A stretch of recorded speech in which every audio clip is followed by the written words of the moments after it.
o'clock. Hello, Michelle. Hello, Linda. Welcome to the webinar, the preschool webinar. So glad to have you all here. So this is all about teaching preschoolers. Oh, Seattle. My son lives in Seattle. Hi, Kathleen. It's all about teaching preschoolers. I teach lots of preschoolers. Actually, I have been for a while, and now they're kind of getting bigger. So we're going to talk about teaching preschoolers today. And just give everybody a minute to get on here. Just my earbuds. I don't like them better this way. And I guess you guys are all piano teachers. How long has everybody been teaching for? North Texas, Philadelphia. Hi, Claire. Hi, Laura. Hi, Tammy. Wow, some new names. Hi, Joy. Ohio. I'm in Cleveland.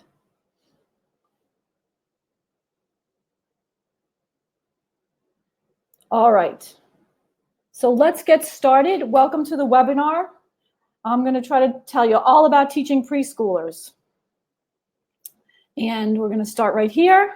So a little bit of housekeeping. Welcome, everybody. I see a lot of my Paloma Piano members on here and even some Platinum members, so that's really great. This webinar is going to take about 30 minutes. I'm going to record it.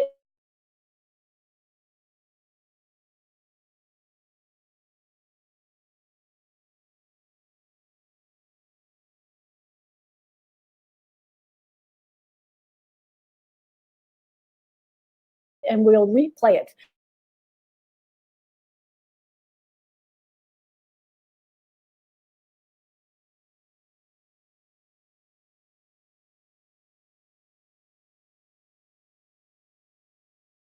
Am I back on? Okay, so there'll be some handouts and stuff. Let's hope the internet cooperates with us. This is the little handout that I'm going to give you, and I'll tell you how to use that. And I'm just going to start by telling you something about myself. My name is Doreen Hall. I was born in New York, and I've been teaching piano since 1984. When I got out of college, I did not plan to become a piano teacher. I was trying to be a famous composer, but as luck would have it, I started teaching because that's what I figured I would do. Also, I am a composer. I write music for palomapiano.com. I have a blog for parents called pianoparents.net, and that is where I post the summer listening calendar. Some of you might know I have a listening suggestion for each day, June through August, and I post videos of high-quality performances, and I give that away for free every year, so you can send your students and parents to do the summer listening challenge. I'm the author of 2 books. The newest one is this one, The Ultimate Preschool Piano Activities Book, where I have tons of activities and all about teaching preschoolers. And this was my old book that I published in May. Some of you might have read it, The Happiest Piano Teacher in Town. But we're not talk too much about that. We're going to get on with the webinar. So, Platinum members, if you are on this webinar, please email me if you're a Paloma Piano Platinum member, because I want to give you a complimentary ebook of the new book. And this is a picture of my Mary Poppins bag of stuff I take with me to the studio where I work, and I use at home to teach my preschoolers. So I use lots and lots of colorful hands-on activities, and the kids love it, and parents love it, and I love it because it makes my job more fun. So what we're going to learn in this webinar is why teaching preschoolers is amazing for your business and for your studio, the best ways to teach preschoolers, and how to make and use some of my favorite preschool activities. So I was talking about some of my background. I am a certified pre-K through grade 3 classroom teacher and music K through 12. And I spent 16 years in a Montessori classroom where everything is a hands-on homemade activity. And that gives me a lot of ideas. And plus I am a mother of 5 sons and a grandmother to 4 grandkids. So I'm used to being around a lot of preschoolers. This slide shows us the top 5 reasons why, if you're not already teaching preschool students, you really want to start. It used to be nobody would start taking piano lessons until they were 6, 7, or 8 years old. Well, now you can start younger. There's lots of things they can learn. They really are learning, and all that musical knowledge they're getting as young students is going to really take them through their older years. So parents of young kids are looking for activities for them to do. So it's great to start them when they're young. They are excited. Preschoolers will practice more, especially if you can get parents to help them at the beginning. And get them into the habit of practicing, they continue. And I had one mom, I always tell this story, years ago, she started her son on Suzuki piano. That's another thing. I have Suzuki training for 4 years, but I kind of veered off of it somewhat. But this mom, I asked, why would you start your son on piano at 3.5? She said, well, by the time he's 12, he's already going to play well. And even if he wants to quit, he'll already know how to play. And it's true. You know, the kid is in his 20s now and he still plays the piano well. So they're great. They're great for your bottom line of your business. And it's really a lot of fun to teach them. They are unpredictable, but they are fun. So this is one of my little guys. Actually, this picture was taken 2.5 years ago. This is my student Louis. At this point, he is 3.5, and he's letting his little superheroes watch him as he circles groups of 2 and 3 black keys. He's now 6, and he's playing some Bach minuets, and he's kind of playing Fear Release by ear. He's doing his job on it. He can improvise. He's been in several recitals, and he's off to a really, really good start. But the key to teaching preschoolers, in my opinion, is that you have to have off-the-bench activities. You cannot expect a 3.5, 4-year-old, 4.5, 5-year-old to sit on the bench the whole time. Even older kids also need to get off the bench and do stuff. So we're going to talk about that a lot today. This is something new. It's called crossing the midline. And I like to start my lessons off with this. I just learned about it. Research shows that by crossing your right arm to your left arm or crossing your body one part to another somehow helps connect the hemispheres of your brain. I don't know, but it does seem to get the kids excited and help them get focused and ready for work. This is my grandson Eli. He's over here taking some pictures and crossing his midline activity before he's getting ready to play. So this is the research that comes out. You can look it up, but it's really good to start a lesson this way. Any lesson, but especially a preschool lesson. And also, if you find during the lesson kids need redirecting, get them off the bench. Come on, guys, let's do some cross the midline activities. That works out really well for them. And it's fun. It's probably the only exercise I get all day. No. Anyway, so students love these activities. So do their parents. When you have a new student coming in and you have lots of stuff for them to do that's directed, that has objectives, that's really teaching them, you will fill your studio with students that you really want to work with. I had a student come for a first evaluation with several teachers at the studio where I worked, and after he was done, the little 4-year-old said to his mother, I want the teacher who has all this stuff. So I have him for a student now for the last 1.5 years. And lastly, preschoolers grow into great students. The longest student I ever had was 14 years. I had her from when she was 4 until she was 18. She's now in medical school. But you have them for a long time, so you can really set them up. And I know everybody who's coming to a webinar like this really cares about their teaching, really cares about giving the best. You know, piano teaching is the Wild West. Anybody can be a piano teacher, but the people who go out of their way to learn and grow are teachers that care and have good students, and you will have students that you can really teach them how to play well and properly. So what are we teaching preschoolers anyway? I am not teaching my preschoolers how to read music at the beginning. I like them to learn to read about the time they start to learn to read words. So when I have a 3.5-year-old or 4.5, I'm not going to start them the first day by opening up a method book and start teaching them, you know, notes and lines on the staff. That's going to come later. And as teachers, we kind of can use our judgment on that. But there are so many things that preschoolers can learn. They can learn things like how to greet you, just how to come to a lesson, how to sit on the bench, some lesson etiquette. They can learn how to sit at the piano. And I do recommend that you use some type of a foot bench and also foot rest and a piano bench that's adjustable. I recently come across on Facebook and discovered that people were using those foam blocks, those interlocking foam blocks that you can get, that you put on the floor, like in gymboree class or whatever, and they're really inexpensive. And the nice thing about them is that you can stack them. They don't slide around, so they can stack their feet on them, and you can also stack them on the bench. So that's a really inexpensive way to get them up so their posture can be proper, and also to stop the dangling feet, because that's a huge distraction for little guys, is when their feet are dangling around. So, and you want to be able to do that. And also, it makes it easy for them to get on and off the piano bench if they can do that. So they can learn some proper posture. They can learn their finger numbers. There's all kinds of finger number games in the book, and we do all kinds of things with our finger numbers. I actually found a pair of gloves that have the numbers 1 through 5. They're awesome. Or you could make them. That's really fun. You can do different activities. They can learn their music alphabet forward and backwards. They can learn to sing it, and they can learn to say it. They can learn about the clefs, the names of the keys. And I don't know, they can learn about great composers. That's one of the things at pianoparents.net. It's not all piano music on there in the Summer Listening Challenge. I'll have them listen to different strange things. Sometimes we listen to John Cage Water Walk or something like that. They can learn how to keep a steady beat. They can learn how to sing. They can learn the solfege syllables, rhythm.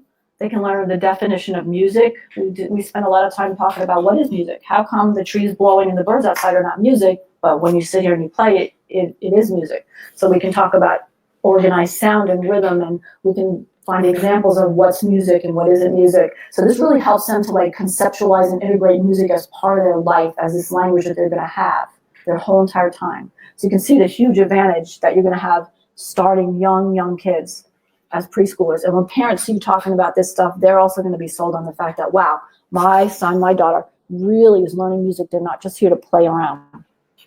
High and low sounds on the keyboard, note values, timbre, different instruments, dynamics, tempo.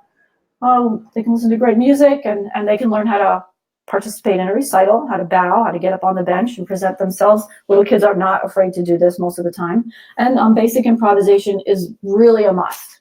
Little kids improvise naturally. You can start them and they can just become lifelong improvisers and never get any inhibitions about improvising. So just to give you a second to catch up. And at the end, we will have questions and answers. So if you're thinking of any questions you have, let me know. Okay, parents are our best allies. I like my preschool parents to be in the lessons at the beginning and help with practice at home. You have to be a little careful about this. I don't want them showing them everything by rote, and certainly when they start reading, I want to make sure the kids are doing that independently and not being shown, put your finger here, play this, especially if parents play. So we will transition them out as they get a little older, but at the beginning, it's nice to have the parents in the lesson with you, and they can work on different skills at home that you work on with the child at the lesson. So I always welcome mom and dad in. I feel they pay me, so I don't mind having them in the lesson at all. Once in a while, there's an issue where the child maybe doesn't want the parent in the lesson, and you can usually work with that too if that works out that way. So preschoolers are learning through their senses. They're going to learn by listening. They're going to learn by singing. I really try to get them to sing. I mean, you're a musician, you got to sing. Even if you feel like you don't have a great voice, we can all sing on key. And so that's what we're trying to teach them, because, you know, that's the first instrument, is the voice. They want to move. They have energy. They need to move. They want to move. Moving is part of music, so we really want to get them off the bench and moving. And then lastly, we want to use their sense of touch and sight, so that we have things that feel tactile and that look beautiful and that interest them and that can show concepts that we're trying to teach in different ways, in different modalities. So we're getting that information into the kids. And we're having fun, because if it's not fun, what's the point? This lady's having fun. I don't know where I got that picture. Anyway, so now let's get started with some of my activities. And like I said, in my book, I don't even know how many activities are in there. Maybe 100. I don't know. I'm always coming up with more. So this is my all-time first lesson activity, and it's my popsicle sticks and patterns. And I came up with this, I don't know, I found some colored popsicle sticks at the dollar store. So what I do is I cut them to the size of 2 and 3 keys. So at the first lesson, they can put the groups of 3 and the groups of 2. So we can kind of show them how the keyboard is set out in patterns.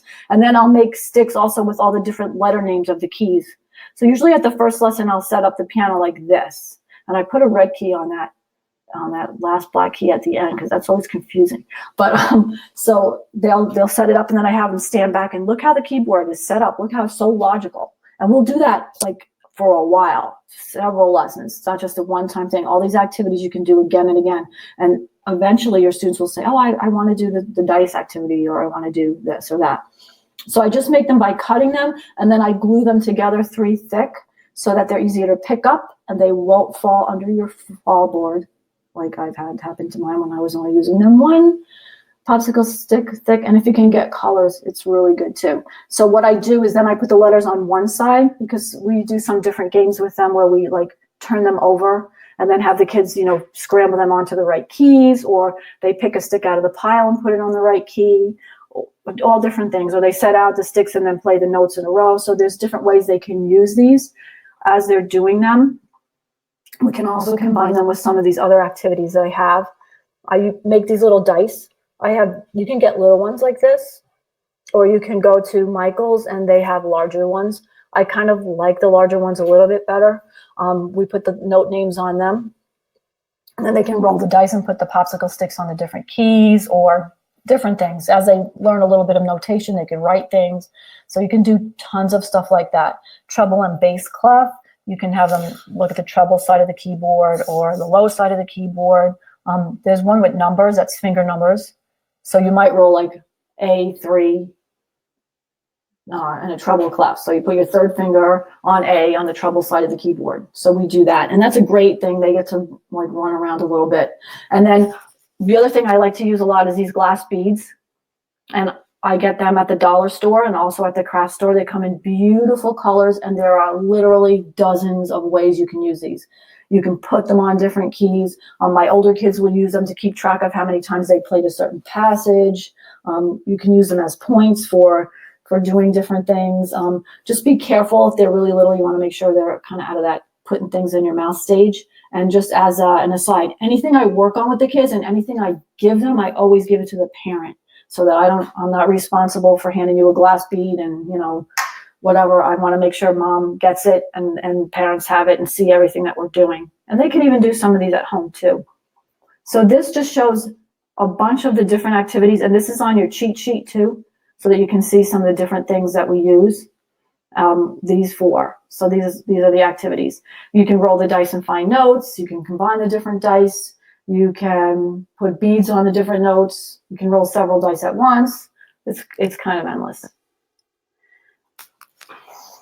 I also like to use a chalkboard to teach rhythm. It's kind of old-fashioned, but kids like chalk, or they hate chalk.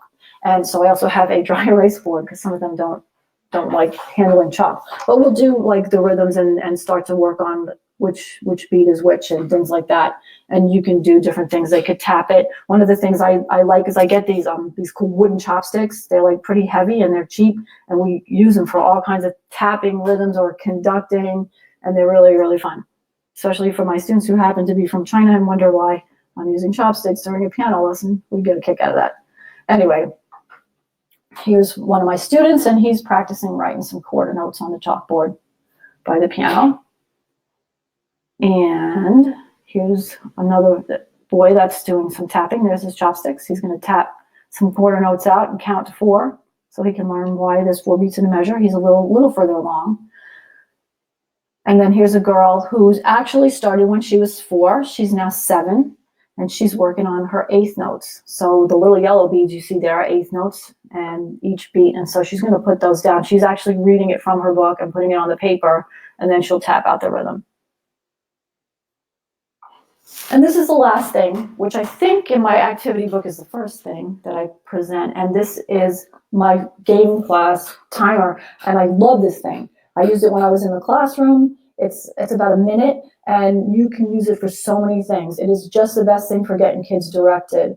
I will say, like a lot of times, little kids, when you want to play something for them, they can't stop, hitting the keyboard. So I'll say, look, I'm going to let you watch this timer, and I'm going to play until it runs out. So tell me as soon as it runs out, and I'll stop playing. So they're listening while they're playing, or sometimes they're just bouncing around, and we'll watch the timer for a minute while they get a chance to calm down. Or some kids dilly-dally about picking up things on the floor, like the dice or the sticks, and we'll say, you got to pick it up by the time the timer runs out.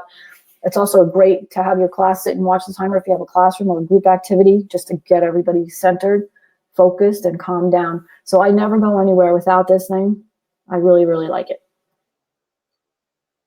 And last but not least, we're going to do a quick, I'm going to tell you a little bit about my website, Paloma Piano, where I have thousands of pages of music and resources. Stuff like First 4 Before. I have a program for parents who don't have a piano yet. It's 4 weeks for them to get a piano. There's something to do every day at the lesson and at home. And then there's a parent piano worksheet, things like that, things like Rhythm RX. things that I see a need for, and I'll create it, and then I'll put it up there. I also have lots of original music, pre-K music, beginning through later intermediate, and then I have a teacher's corner, and I have a few vocal selections on there. I have theory worksheets and note spelling and just lots of stuff. You know, I teach 40 students a week, and I always need stuff, and I'm always creating stuff. And platinum members get everything. A lot of you are already gold members. I like to put out freebies about once every other week. I really try to get a new freebie out and give you different things. So you can see this is like a little chart. I made it a while back. There's just a ton of platinum things. There's a few gold things. So if you really want to get everything on the website, and that includes method books, so you don't even have to go out and buy method books. I try to make it so really up until intermediate, if you didn't want to, you really wouldn't have to get anything else. You could just get by with that. So the benefits is you get thousands of pages of games. All my printable games are on there, worksheets, all the calendars for the summer listening, everything's on there. And you can just get unlimited reprinting for your studio. So it's not really a studio license. As long as you're a member, you can do it. And I give you the license to resell my materials for your students. So you can either sell them page by page, or you can do what most teachers do, which is charge a $50 to $75 a year or semester materials fee. And then you provide all the resources for them. Just pop it into a binder, or you can get one of those bookmaking things if you want to do books. And then your students don't have to run around. You don't have to pay shipping, and everything's right there.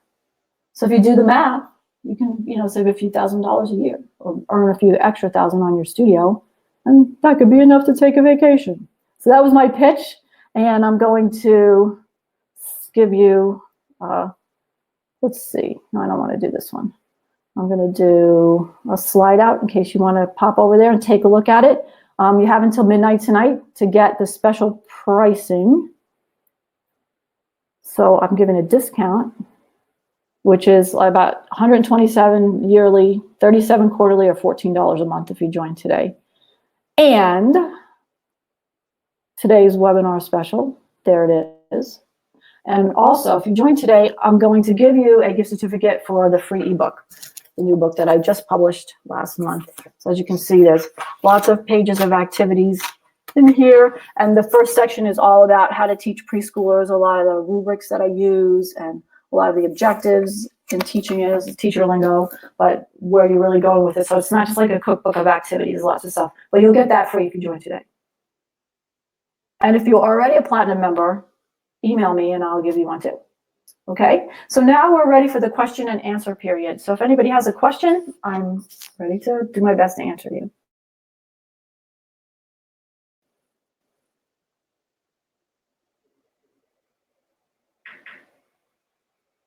You could type your question into the chat if you have a question.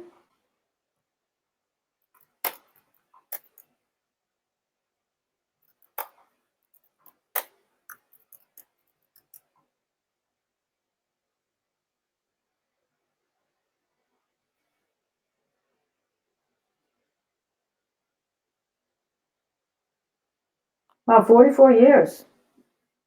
Luann, oh, and that reminds me, I just started using the Tenora app, and that's really fun too. So if anybody has any questions about that, Tenora, I think it is. It's really fun also. But I have a lot of fun with my preschoolers, and I have a pretty good retention rate. So if you have any questions about the website or any questions about Home Piano, you can type them in.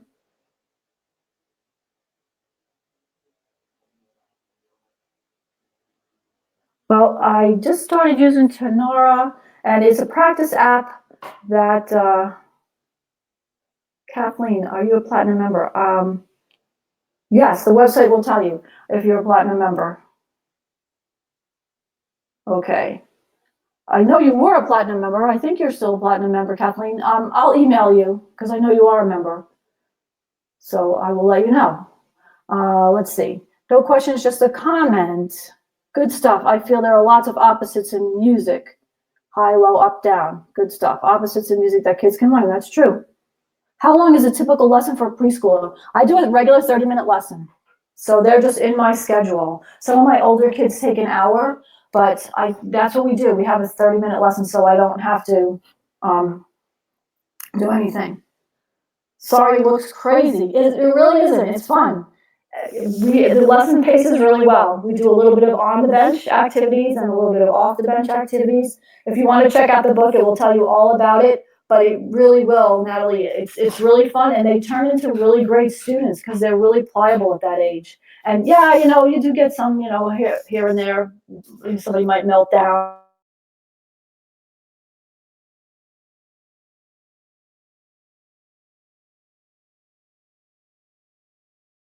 But that happens with older kids too. And my typical lesson is definitely 30 minutes. Right now I just teach individual students. I just run my studio on regular, not group classes. I have done some group classes, but what I'm doing is really geared toward lessons, just like you're teaching, because most of us, we either work at school during the day or somewhere else. So I do one-on-one. I do partner lessons, but right now I'm talking about just getting preschoolers into your regular teaching schedule. Group classes is kind of a different thing. Private lessons, it works out really well.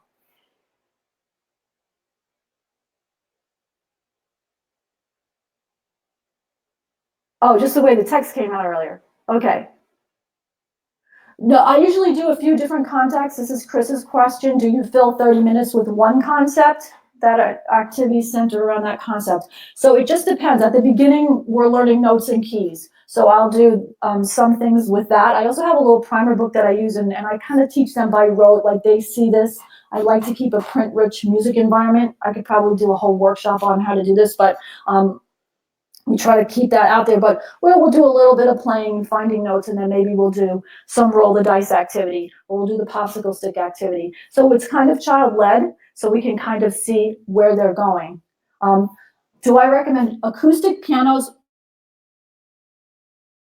or digital keyboards for preschoolers? That is such a great question. That is such a good question. I used to really hate digital keyboards. I was a Suzuki teacher for a long time, and they were very focused on acoustic. In my ideal world, everybody would have a wonderful acoustic piano that's in good tune.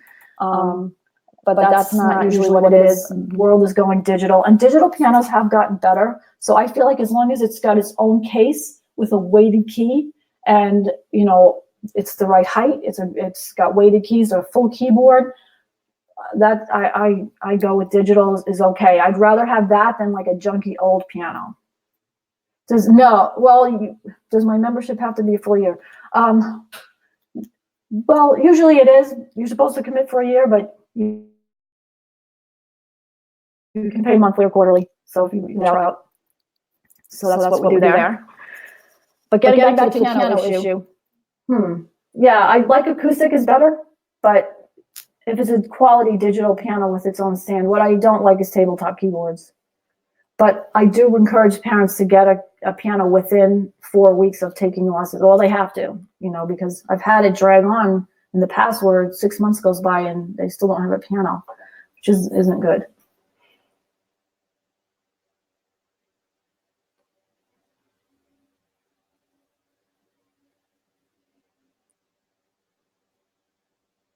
So thank you so much for attending. If there's no more questions, just to tell you again, you can go check out the website. If you're a Platinum member, go ahead and email me.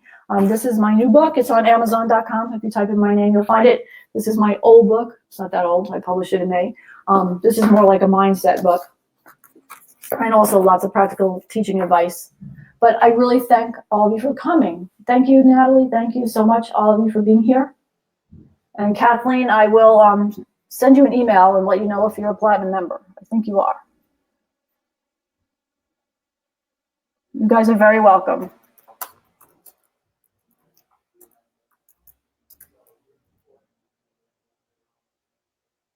Yes, we will have the recording available. And I had another question that said, how do you teach kids with a language barrier problem? Well, Usually, I find most of the kids are pretty good. It's usually I have them translating for parents. The hands-on activities really help with that. Little kids learn languages very quickly, and one of the reasons why I taught for 20-something years in South Florida, where our population is a lot of people are Spanish speakers, and and I am a Spanish speaker, and most of Spanish speakers like their children to speak Spanish at home so that they get that language before they go to school. So kids will come and have a foreign language or wherever country they're from, if they can speak that. It's wonderful. So being able to have hands-on things to show them really helps that. When you have activities where you're not just talking to them, but you're doing stuff, it's really, really good. So I would encourage you to just, go through my website. That'll give you some ideas if you don't want to buy the book or sign up, but you can still, and I know you're a member, Mary Beth, but that'll also give you ideas. Look through my blog posts. I have a lot of blog posts on my website as well, and also at pianoparents.net. You can send your parents there. My next book is going to be all about, it's going to be for parents, trying to explain to them what it is we do, because playing the piano is not easy and it's very complicated. So, all right, thank you guys very much. You're all very welcome. Feel free to email me, or you can contact me through palomapiano.com if you have any questions about anything at any time. I also have a Facebook group called Piano Teacher Apprentice. So if you want to look at, because we have mentors and we have apprentices, so that's where you can ask any crazy question. And also if you have anything to sell or any resources that you have, we do that on Wednesday. So check out my Facebook group, check out my blog at palomapiano.com. Pianoparents.net. Don't forget to get your cheat sheets with your game on them. And if you forget anything, feel free to email me at any time. Okay? And I'd like to thank my husband who's helping me from downstairs with all the internet stuff. And I'll see you guys again soon.